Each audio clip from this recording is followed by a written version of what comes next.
Kia ora everyone, my name's Aroha. I have two poems in the latest edition of Starling and I'm going to be sharing both of them here today.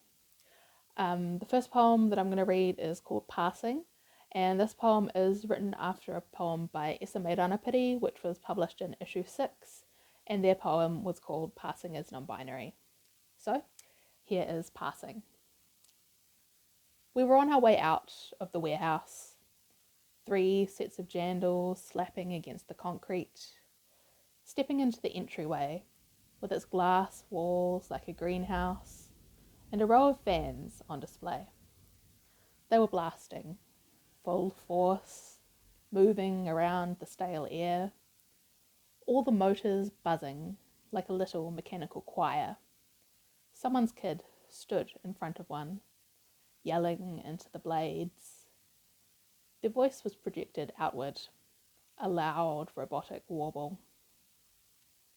We were almost outside when the woman stepped into our path. Mum and Gran stopped to say hello, so I had to stop too. I stood there, sweating, adjusting the airbed in my arms as it started to get heavy. And then the words. And who is this dashing young man?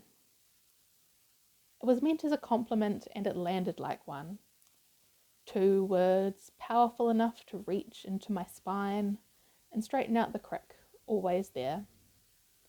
It landed, but only for a few precious seconds before they started laughing. No, no, no, no.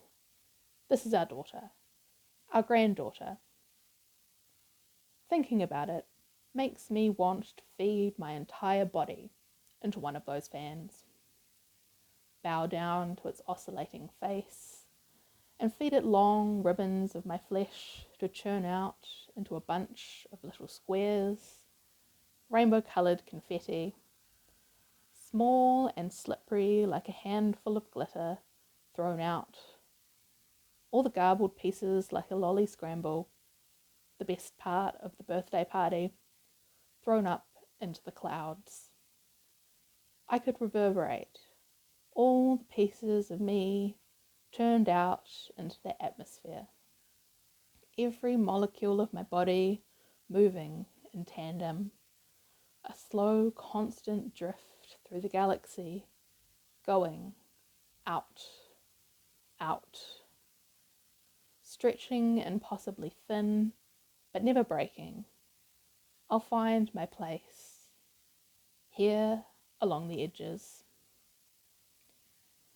Okay, the next poem is a very cute one, and this one is called Wētā.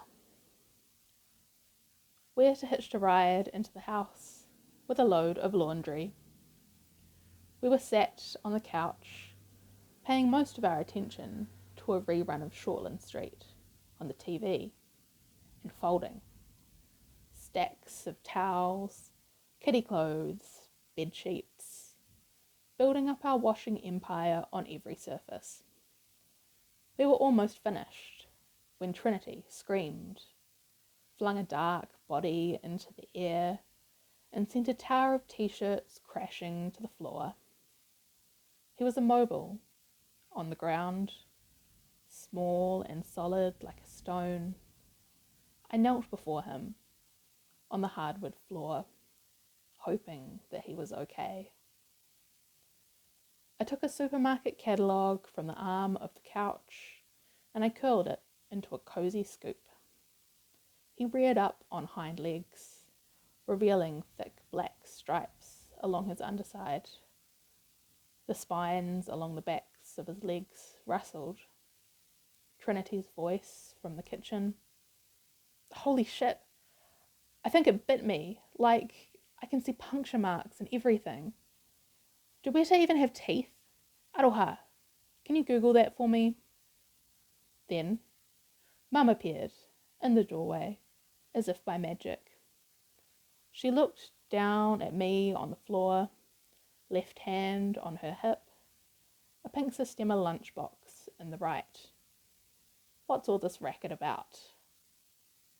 With a roll of her eyes, she took over, stooped down and nudged him into the lunchbox, with one expert flick of the wrist.